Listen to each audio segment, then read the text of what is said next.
Roger, we're programming and roll. Okay. Roger, 0G, and I feel fine. Oh, this view is tremendous. Welcome to The Big Picture, and tonight a new series on sex, or more specifically, the opposite sex. What makes men and women different is the basis for much argument, and it seems mountains of research. Over the next 4 weeks, findings from recent clinical, sociological and behavioural studies shed some light on the sexes. But what I found most fascinating with this series is the strength of opinions and beliefs, both those of people in our society and those from very different cultures. While gender roles are undergoing dramatic changes, both at home and in the workplace, what better time to ponder the opposite sex?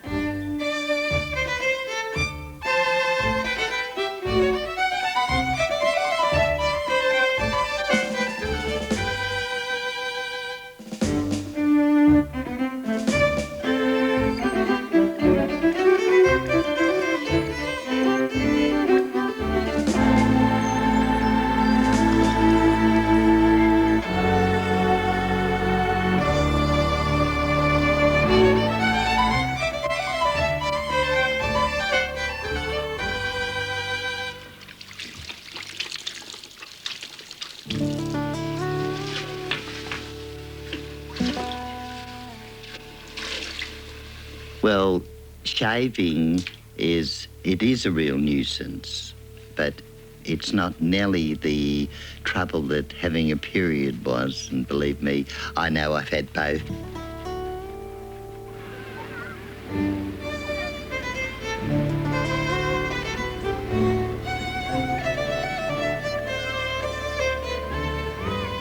The opposite sex.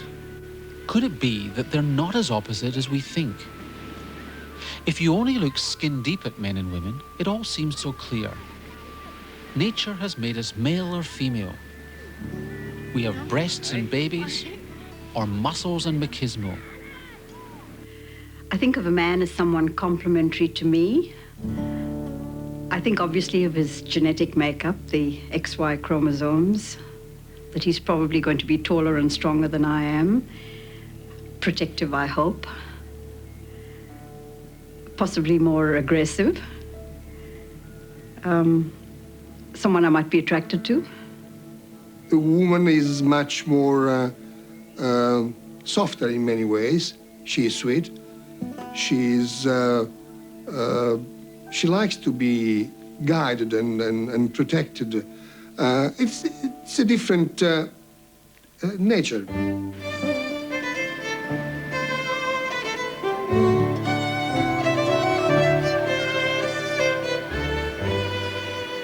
If you go further than skin deep, our sex and sexual identity become a lot more complicated. How far are we defined as male or female by the bodies we are born with or the world in which we grow? How you doing, Oscar?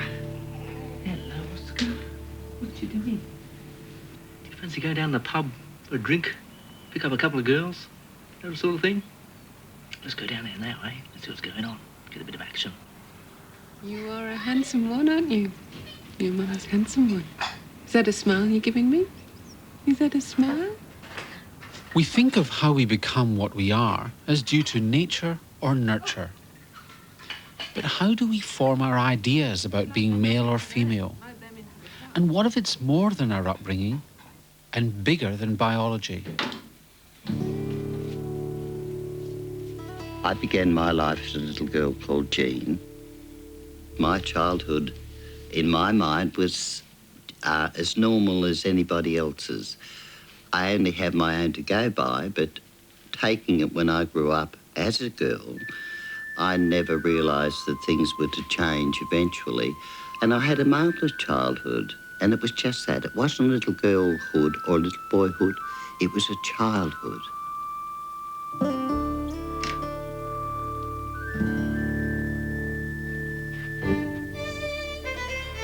By the time we reach adulthood, how we define ourselves as male or female is greatly affected by our desire to find a mate.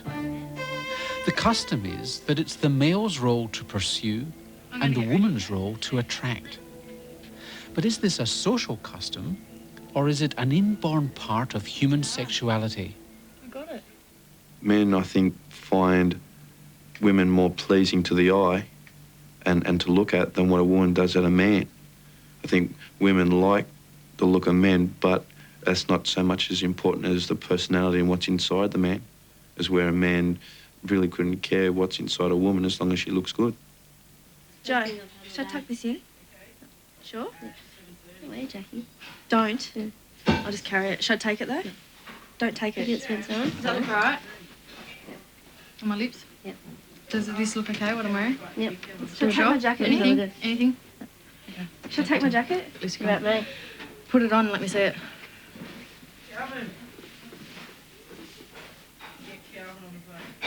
Yeah, I like it better with the jacket. Okay. But you don't have to. No, I'll it just looks take nice it. without the jacket, but I like it better with the jacket. I'll just take the jacket.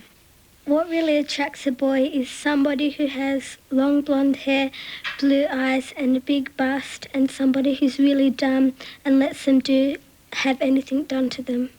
Some people like good looks, but I look for the personality. It's easy to believe there's a biological explanation for male and female sexual role play. Perhaps men have evolved to take the initiative when aroused by the female form.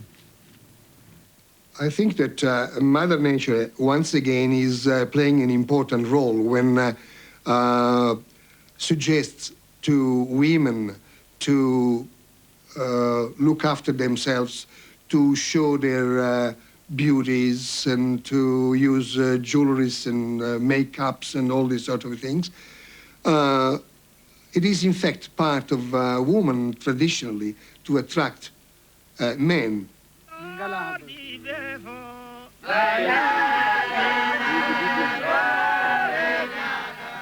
What's femininity in one society is sometimes masculinity in another. For instance, in northern Nigeria, among the Wodabi, it's the men who are making themselves beautiful. They're getting ready to perform a special dance, a magical dance that's really a male beauty parade.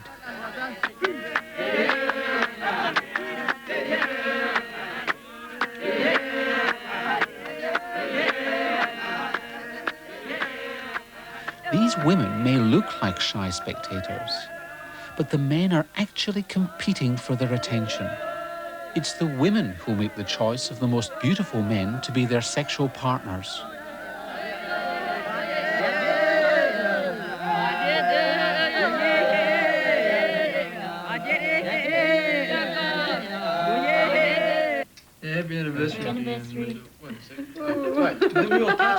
So which sex does the choosing is influenced by culture. But when it comes to sex drive, who has the stronger, men or women? We were driving one time and it was this girl I can't forget it. Her dress blew up. Sam's driving and he's just driving. I looked woof across the head. When's the last time you looked at her, Sam? Okay. That was a long time Oh, ago. you don't do that in front of traffic. You're driving and you stare at a girl's while her dress is flying around. Oh, yeah, but see, look, seriously. Seriously. You can't get out of it. I can get out of it, and I'll get out of it now. You know what we say, Ross, when someone's staring at a girl? No, wait a second. No, Now, what do you do when you're looking... What are you looking at? You No, know? all right. What do you do when you're looking at a man? What? When you're looking at a I man? don't look for long, I stare. You know, he's happened to pass by. Yeah, I but look, what are you just keep staring at? going. You tell me what you're staring at him for. I mean, but just Yeah, natural but thing. You just look as you go past. But I don't natural, stare. it's I don't natural. stare at him. I look, quick. What's the big I mean, deal? you look at Stare, it- look, same thing No, as you do with stare your and eyes. that's it. Your eyes glued to that person, you know? No. Yeah. I remember my father always telling me, a man is like a fox. That's true. No, a man is like a hunter. Like a hunter, sorry. Because I know he's telling the same thing. You guys are always out looking and searching, like a hunter. When it comes down to who's more interested in sex, I think men are more interested in the enjoyment they'll get out of sex and also more of the reputation that they'll get from having sex, like the amount of how many times they've had sex and like what positions and things like that. I really think that they are taught so much that their role is as a sexual aggressor, that they have to constantly prove that they are either normal or above normal when it comes to sexuality, that I think most men are very intimidated by it. You know, they feel obliged that they must go and chat up the girl in the bar, or they must make the first move, and they must be on top, and all those sort of cliches. And for main course, 1 whole lobster mornay. And 2 bigger and better things to come. Yeah? I suppose you can talk me into it. Is that too much trouble? I would tend to think that certainly culturally men have been given more permission to screw around and to be very visibly sexual. You know, it's almost like a requirement as an adolescent boy, you know, sow your wild oats, etc. Whereas women until recently have been very constrained in their sexuality and told not only don't express it, but don't experience it.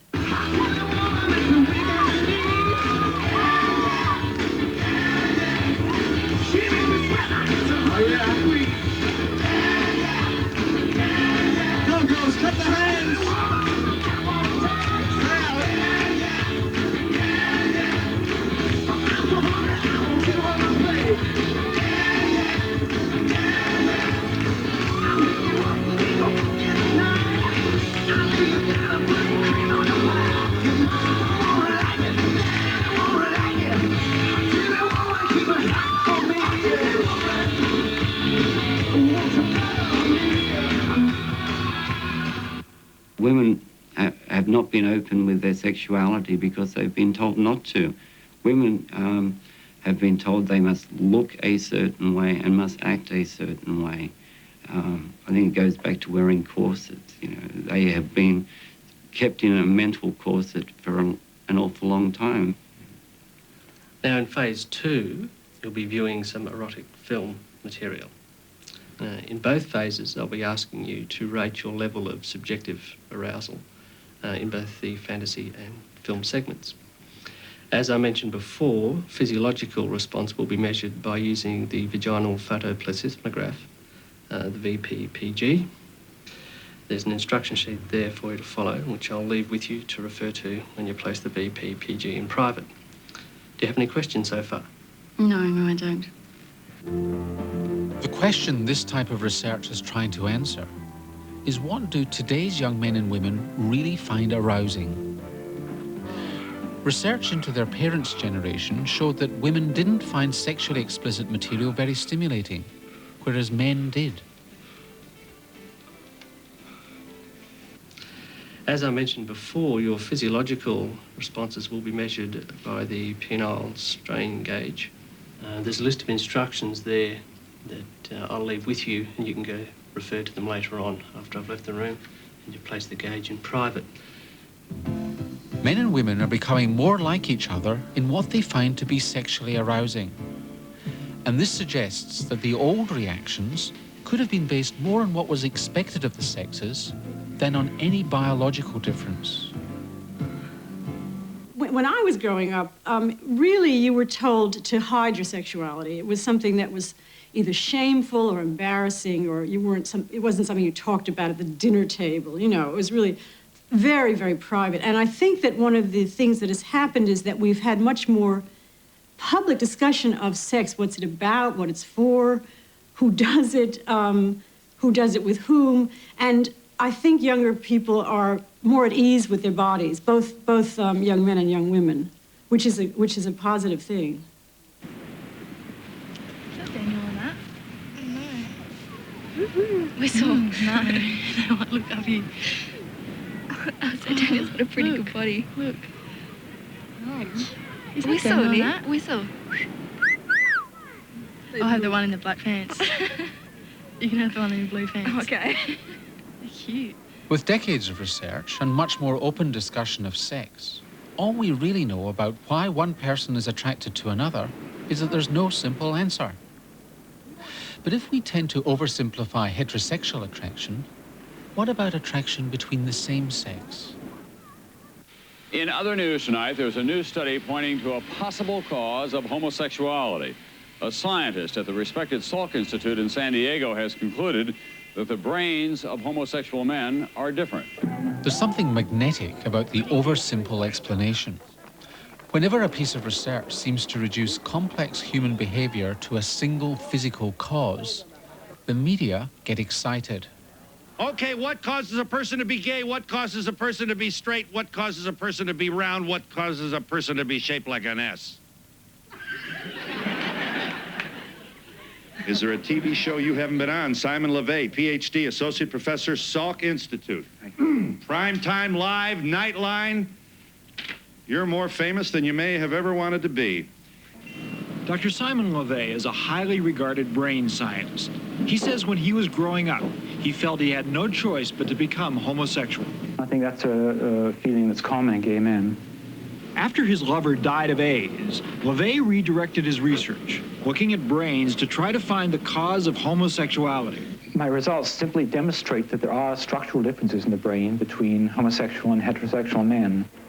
This controversial explanation of homosexuality needs to take account of other research, which shows that our life experiences themselves can actually change the brain.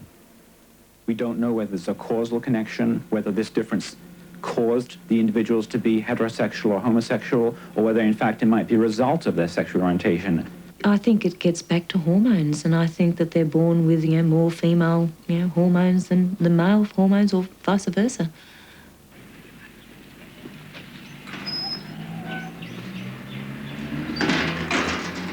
Our many ideas about masculinity and femininity have been caught up in the explanation of homosexuality. Some people assume you can't be a real man if another man attracts you. And there is a theory that gay men were sissies as children. This study aimed to find out whether the theory would stand up to investigation. So we're going to talk for a little while, and I'm going to ask you some questions about your memories of your childhood. And I'm particularly interested in the relationship between these memories and your sexual identity. So in particular, the question... What's most important, I think, about this research is that it challenges almost the stereotype that a feminine childhood in men leads to an adult homosexual orientation. As a child, did you feel that you were like a girl or a woman in any particular way? No way. No way at all. Okay. So I'm wondering then, did you at any time as a child put on women's clothing or makeup or jewellery or get dressed up? No, not at all. No, it didn't interest me. Mm-hmm. Yeah, right up until I was 7, I used to dress up. And in fact, every Sunday after church, when I was like 4, 5, 6 years old, I used to sort of, go into my mum's bedroom and put on the lippy and put on the pink petticoat and all of that. And then it stopped. When I turned about 7, it just sort of stopped. We shifted house and we lived in a built-up area. Mm-hmm. And I thought, my God, people will see me. So I stopped. Right.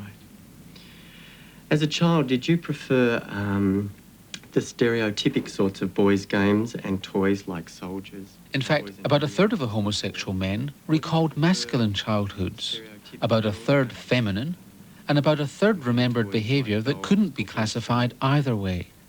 I think no on either count. I was certainly perhaps interested a little bit in cooking and that sort of thing, but I didn't play girls' games as such.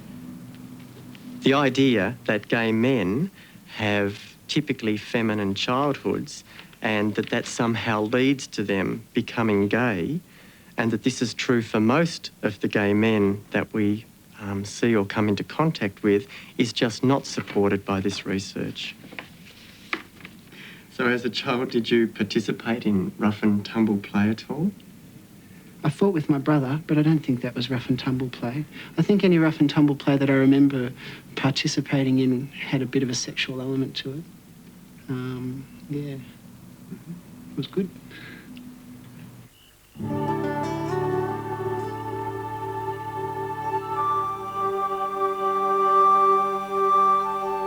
With no reliable theories of why people find each other sexually attractive, we shouldn't leap to conclusions from our own culture. For example, homosexual behaviour has a very different place amongst the Sambia tribe in the New Guinea highlands. This tribe is known for its fierce warriors. As soon as there are enough boys between about 6 and 10 years old, the men of the tribe descend on the village at dawn. These young boys must be taken away from the softening influence of their mothers, to be toughened and trained in the ways of warriors.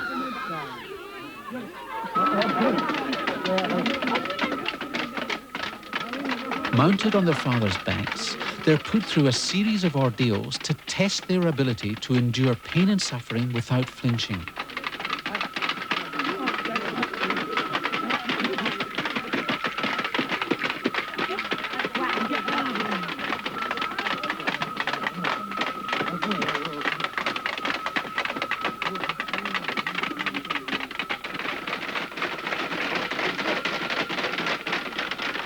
Through these ceremonies, they're also introduced to an important secret. The idea that true masculinity is acquired through the ingestion of semen. Except when reproducing, the men and boys of the tribe practice oral homosexuality. Mother's milk is replaced by semen to nourish the warrior's fighting spirit. All things feminine will weaken a man. In this world, homosexuality is an essential part of masculinity. You can talk about sex in a biological sense as natural, if you like, in other words. But the minute you talk about sexuality, you're talking about a cultural experience, something that's deeply affected by expectations and by family life and so on. Okay, do you want to go and show Daddy? Yeah. Show him how pretty you are. As a child grows, it absorbs subtle messages about what's considered masculine and feminine behaviour in its particular culture. Yeah, darling. You look sexy, eh? Apart from the scrimming in the thing, you're beautiful. Come on, Pena. Come and see what he wants to wear. Okay, what are you doing? First of all, finish with the heater. Oh. You're not wearing this? The pants are right, aren't they? No. Oh, well, forget about that job. What is this, just like a jumper or something, is it? Yeah, it's just... Come on, buddy, take it off. No. Yeah, come here, come here, come here. Cold. I could put something underneath. Do you want this Don't one winch or too the much. blue one? You sound like a I'll put something girl. here and then put that on top. Yeah, put this there and then that on top. Oh, so lovely. Thank you. What are little boys and little girls made of? And how are they made? You'd think the surest way to find out would be to go to those strings of our heredity, our chromosomes. 2 chromosomes work together to decide what sex we are, the X and the Y. If someone has an X and a Y, he's male. A person with 2 X's is female.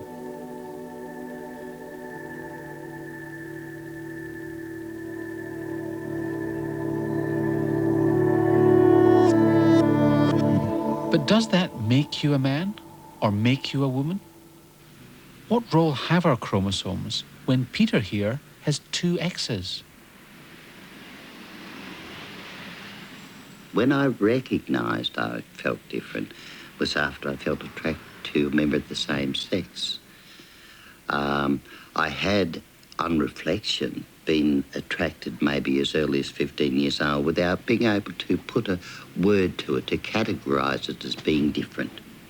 By the time I was 18, I was a little bit more worldly, not much, but that's when I thought, I don't like this, you know, you're supposed to be there, and I was over there, so I didn't like that at all.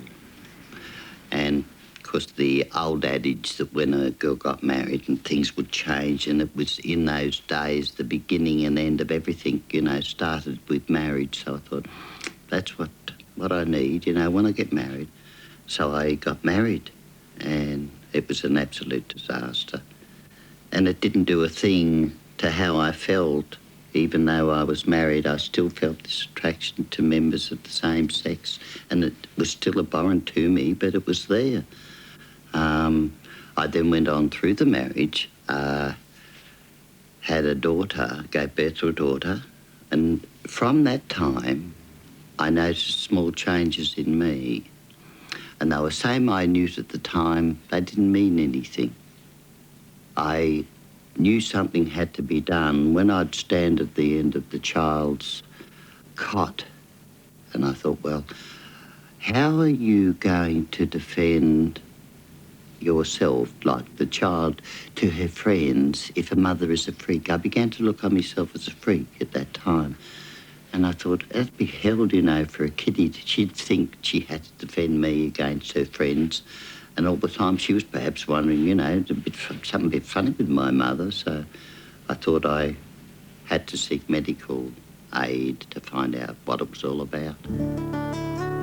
In the early 60s, Jean left her child behind and travelled to England for specialist help. The doctors gave her a hysterectomy, a mastectomy, and regular treatment with male hormones.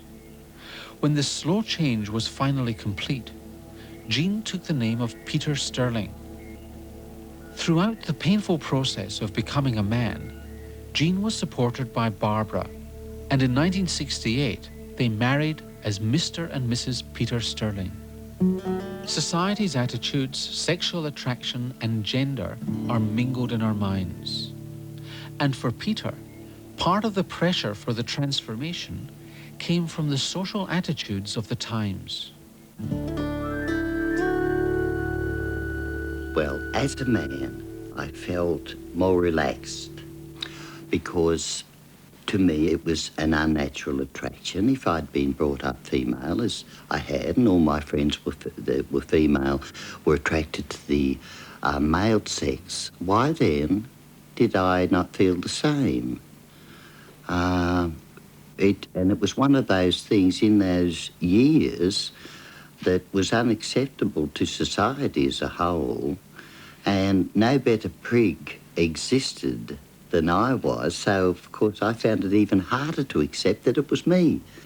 Biologically, I think men do have that extra ability over women because they have that extra Y chromosome, and I think that's what makes their physical strength and mental strength much tougher than a woman's.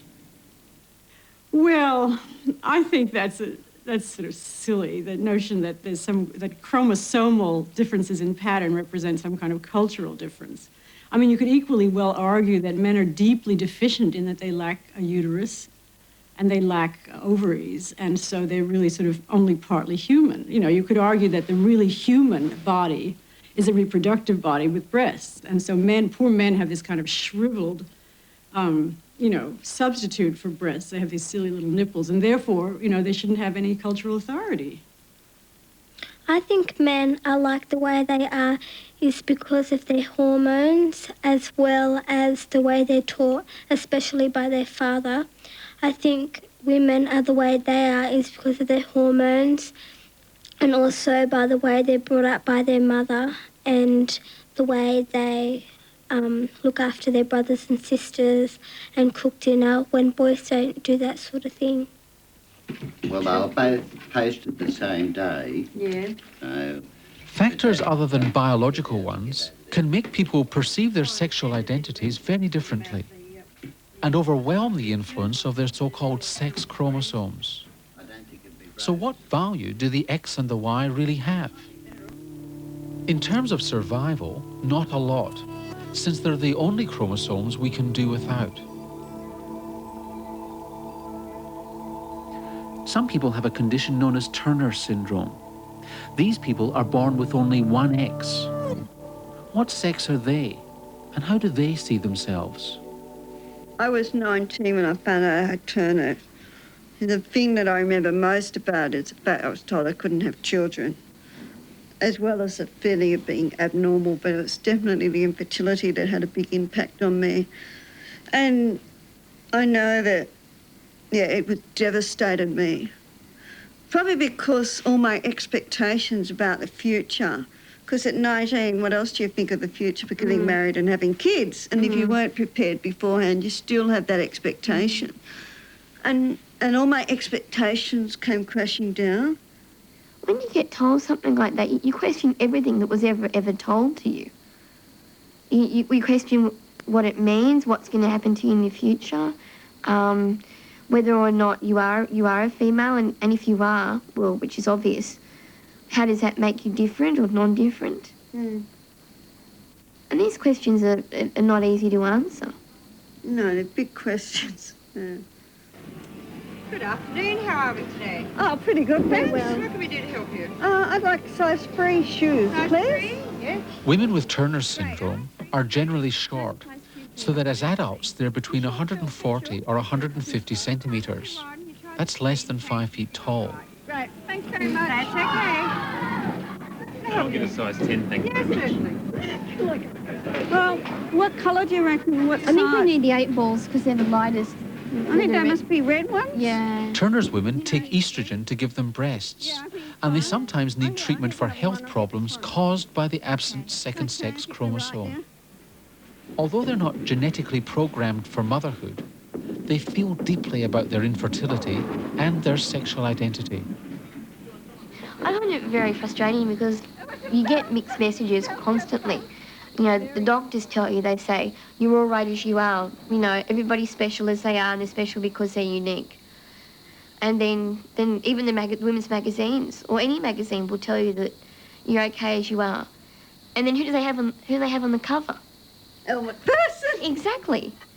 So how do you constantly fight against something like that when people are constantly throwing images?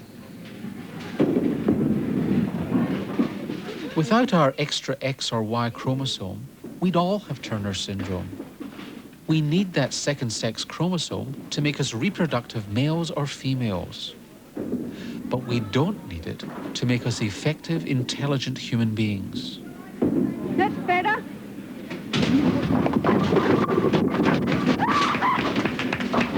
Someone likes you. I don't believe it. I think it is more social factors and cultural factors that have led to Turner syndrome, people not being assertive and being overprotected, for example, by their mothers, and not taught how to or encouraged to stand up and speak for themselves, but their mother's always speaking for them, or their older brother or sister because they're the little one.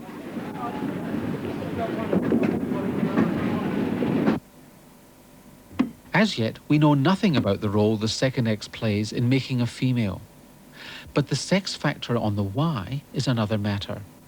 Right now, there's a race on between international research teams. The goal?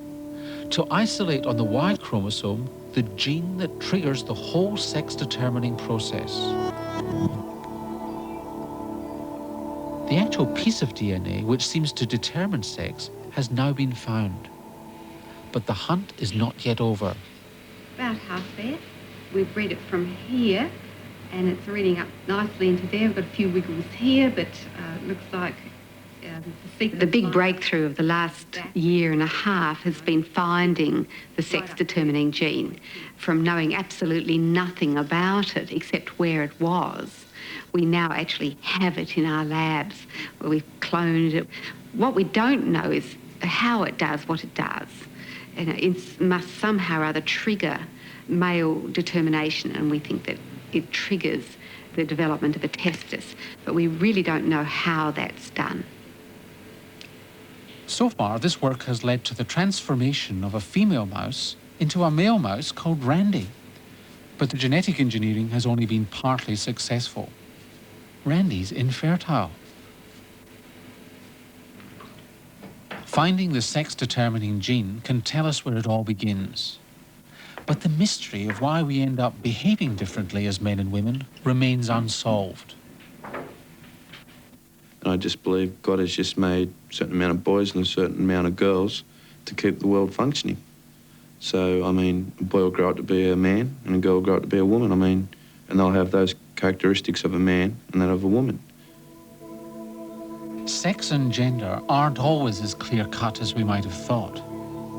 There's even ambiguity as the baby begins to develop in the mother's womb. At the very beginning, you can't tell a boy from a girl. The fetus first develops unisex reproductive organs that could become either male or female. On the outside, both sexes have a small organ that might become a penis or a clitoris, and both sexes have a cleft in the middle. In males, the cleft closes over to form a scrotum, and a penis grows. Internally, both sexes begin with a pair of gonads which could turn into ovaries or testes. In females, the gonads become ovaries and the uterus develops. In males, the gonads turn into testes and move down to find their place in the scrotum. The whole intricate process is controlled by a delicately balanced switching of genes and hormones. Timing is crucial, especially because each sex naturally produces both male and female hormones. But things can sometimes go wrong.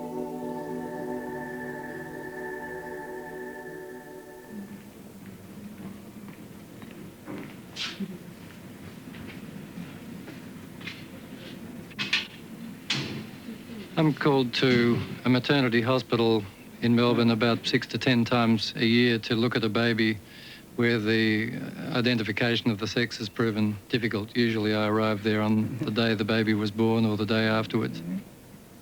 When you have a baby, the first thing you want to know is if it's a boy or a girl. But the answer may not be straightforward.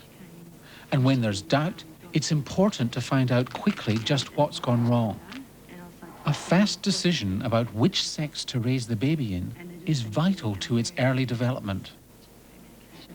I think that a person's sexual identity is absolutely fundamental to the way they think of themselves and the way they develop. It's one of the most important aspects of identity. It matters a lot if there's a delay because the parents are having to relate to other people around them. The bonding between the mother and the child may be seriously affected if the parents think that the child is some sort of freak. They may not be able to relate to the child, but if the matters are resolved as quickly as possible, then you have a much better chance of establishing a normal mother-child relationship. Shannon, I know you have to have these awful blood tests every 3 months. Yep. Do you get very frightened when you know it's the day for the blood test? No. Don't you? You probably did when you were little, though. Yep. She was born on a Friday night. Everything was fine, and next morning, Saturday, my doctor walks in and I had the birth certificates already there to fill out. And he just turned around and he said, "Carol, I hope you haven't filled them in." And I said, "No." And he said, "Well, don't, because we don't know." And the exact words were, "Your baby is a girl or a boy." And of course my mouth dropped to the floor and I sort of looked stunned and said, "Well, you're the doctor, what is going on?" And he said, "I haven't got a clue." He said, "Just don't sign the birth certificate because we're not sure now if it's a boy or a girl." And then he just said, "I'm going to get a specialist in and we should know by then." And that's why they got a specialist in, and then that specialist got in touch with the Children's Hospital, and from there the Children's Hospital knew where to go with just blood tests and urine tests. When Shannon was born, she had an enlarged clitoris and some joining together of the labia. And inside she had ovaries and a uterus, just like every other little girl. And the masculinization that took place on the outside, at the level of the skin, was caused by an imbalance in the hormones that her adrenal glands produced, so that those glands produced too much male hormone while Shannon was developing inside her mother. Genetically, she's female, she has ovaries, and when she grows up, provided that the hormones are kept in the right balance, she should be able to have children just like every other woman. That's the shot. Good. Thanks very much. There's some more sky. Yeah, do the top part. Yeah, is that one going there? No. Oh. From the beginning, if someone's asked me what's wrong with Shannon, I've just told them straight away. I have never hidden the fact of what's wrong with Shannon. And that's why I'd say Shannon is a healthy, go-lucky kid, because she's got no hang-ups. I've never hidden the fact from anyone. Fine. If it was asthma, diabetes, fine. Everyone would accept it. Everyone would be sitting down at the table talking about it because that's accepted now. But because it's got to do with the genital area, it's a taboo subject. No one wants to talk about it. And I'm not that way. I'm open, and if you've got something to talk about, that's what you should say. I'm not going to pass it to anyone else. Yes. Shannon's a little character. She's tomboy. She's not into dolls. You give her a doll and she'll throw that. You give her a footy and she'll be out in the street kicking it. I was brought up with sport, and I think it's been passed on through Damien. He's into sport. Shannon is into sport. She's just a normal little girl. It's important that children like Shannon have their sexual identities sorted out as quickly as possible. Because what you believe about the meaning of your gender may be just as important as your genes or your hormones. And we start forming these ideas and beliefs at a very early age. It seems that tiny babies may be taking in more than we imagine. This is the machine that I was telling you about that lets us get some idea of what babies are interested in looking at. And what we're going to be doing is we're going to be showing... Obviously, we can't ask the 6-month-old to tell us. But we use a technique that really lets them tell us in a non-verbal sense. And this technique is called a habituation technique. If we want to test whether the child has a concept of female, we show the child one female face. He's interested in that face. Then we time how long he looks at that face. We then show him a second female face, and we find that he's still interested in the face. He tends to look away at a shorter period of time. And we go on this way, and basically his attention level drops off for each face.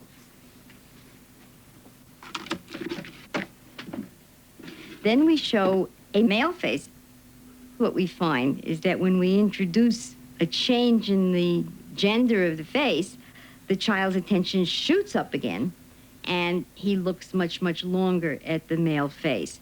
So this tells us that the child is, in fact, distinguishing between male and female in a visual sense. So from our data, it seems clear that 6-month-olds are able to use the categories of male and female. We don't know exactly what cues they're using, but they are acting as if they have these categories.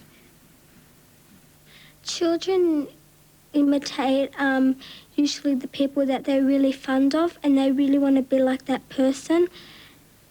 Well, I think to do something naturally is when they're born. It's a bit hard to know if you're a girl or a boy because you're just a baby still and you don't know anything. So I think you'd learn to be a boy or a girl. Yeah, but I got a time. Freud thought the fact that we're born with different sexual organs has a powerful effect in shaping our understanding of what's masculine and what's feminine. But an intriguing recent experiment asked the question, is this true? Do children's original ideas about how to be a boy or girl come from a knowledge of physical sex difference? How are you today, Claire? Good. You want to see some pictures of Gore? When confronted with pictures of naked babies, most children in this age group had trouble recognizing the baby's sex. A girl. A girl. Okay, I want you to look carefully at Kwan and tell me whether Kwan is a boy or a girl. A boy. Okay. What makes Kwan really a boy? Does that part have a name? Toes. Toes. Okay. The boy baby was dressed as a girl. Whatever the children had thought about his sex when he was naked, they all were positive he was now a girl. A girl or a boy? A girl. I want you to look carefully at Gore and tell me, what does Gore look like? A girl or a boy? A girl. Okay, what is Gore really? A boy or a girl? A girl. A girl. Okay. Here, a girl baby was dressed as a boy and given a football. None of the children hesitated in identifying her as a boy. Okay. What is Kwan really, a boy or a girl? A boy. What makes Kwan really a boy? Football. The football, okay. A boy. What makes Kwan really a boy or a girl? Because he plays soccer. Because he plays soccer, okay. I'm going to show you another picture of Gore. Within a year, these children will have learnt to identify male and female genitals. But at this young age, they already know with certainty that boys play soccer and girls wear bows in their hair. The children's earliest concepts of their sex stem from social roles and gender stereotypes, rather than from any understanding of biological sex. What is Gore really, a boy or a girl? Boy. I think if I was a woman, I wouldn't like it at all. I don't think I could live as a woman, because it's too hard being a woman to go through periods, to have pregnancy, to look after, like that whole birth. Also now with all the feminists telling them that they have to be, you know, out in the workplace being equal. I can't sit at home anymore and look after the kids. And women are told, you know, you can't be second class anymore. If I was born a male, I think you just naturally take on the things that, you know, males do. I think it's just, you know, environment and society tends to breed us into our roles of what's acceptable and what's not acceptable. And I think, I don't know what advantages it would be being a male. I think I'd much rather be a female.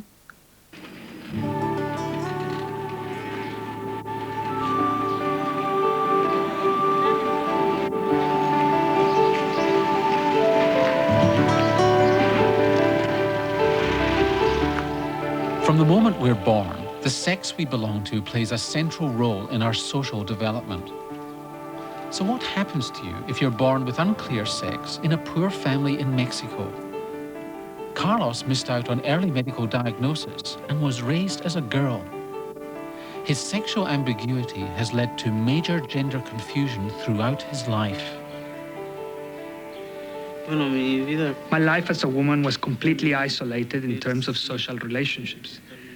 I was longing to go out, but I was always set apart. I was ashamed. I was totally isolated, like between four walls. Carlos is a genetic male, but while he was developing in his mother's womb, he didn't receive the right hormones to make his male organs grow properly.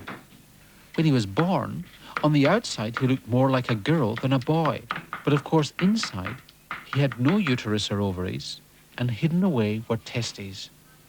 At puberty, an extraordinary thing happened to him. His penis began to grow. He started having erections. The previously inactive testes gave his reproductive system the boost of male hormone it had earlier missed out on, and his genetic maleness became obvious.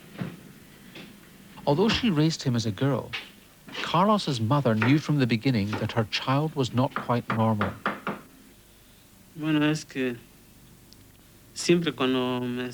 When she was washing me or bathing me, she would always notice.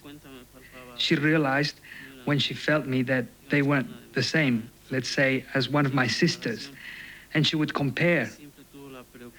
She was always worried mentally, but she never did anything to help me to understand. Instead, she was always worried about hiding things, so people wouldn't realize, so they wouldn't know.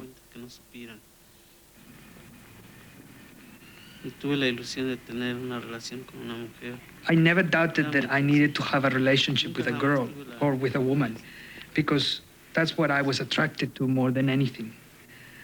But where would it get me? I thought, I'm nothing. I'm a nobody. I need to seek help. That's when I decided to give this place a try. When Carlos first came to the hospital, he was 28 years old. He was dressed as a woman and still living as one. But his body wasn't a woman's body.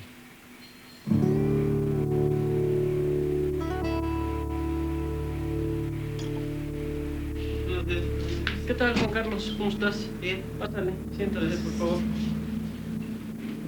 ¿Qué me cuentas? ¿Cómo estás? ¿Bien? First of all, we gave him some psychological support in order to reaffirm his male gender identity. Second, we performed surgeries on his urethra in order that he could have a normal sexual life. And third of all, the Institute arranged all his papers for changing his legal sex into a male sex, and his name was changed from Gudelia to Juan Carlos. And from then, he has been Juan Carlos for all of us and for his family and everyone. A ver cómo estás. A ver si es cierto. Estás bien.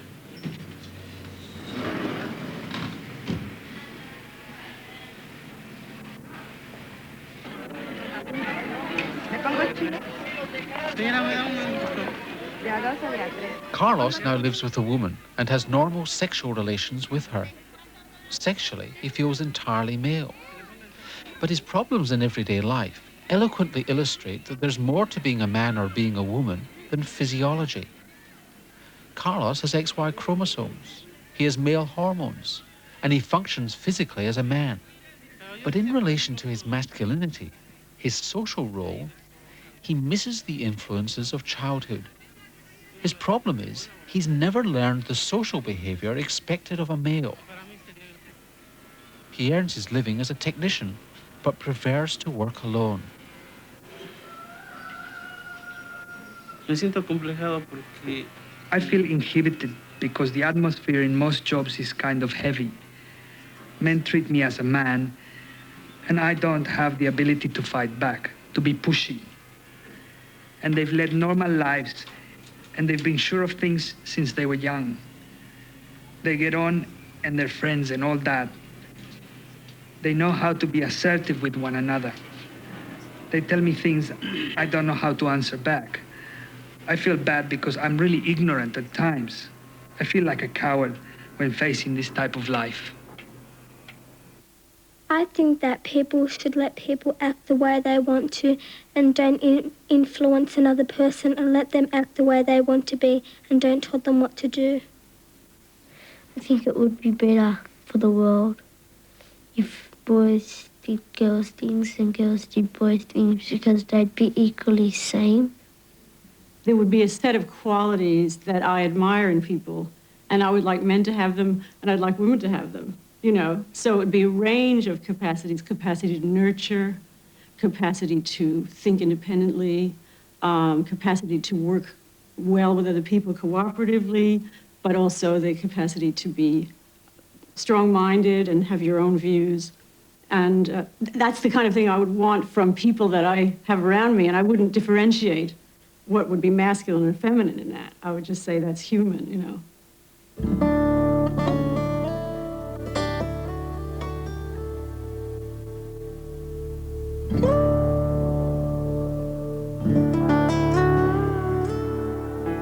Being a man or being a woman in this world is more than the sum of your genes, hormones, and upbringing. How you feel about yourself and how others see you is just as important. Peter Sterling has an unusual perspective. He's mixed in the world as both man and woman. Hey, Peter.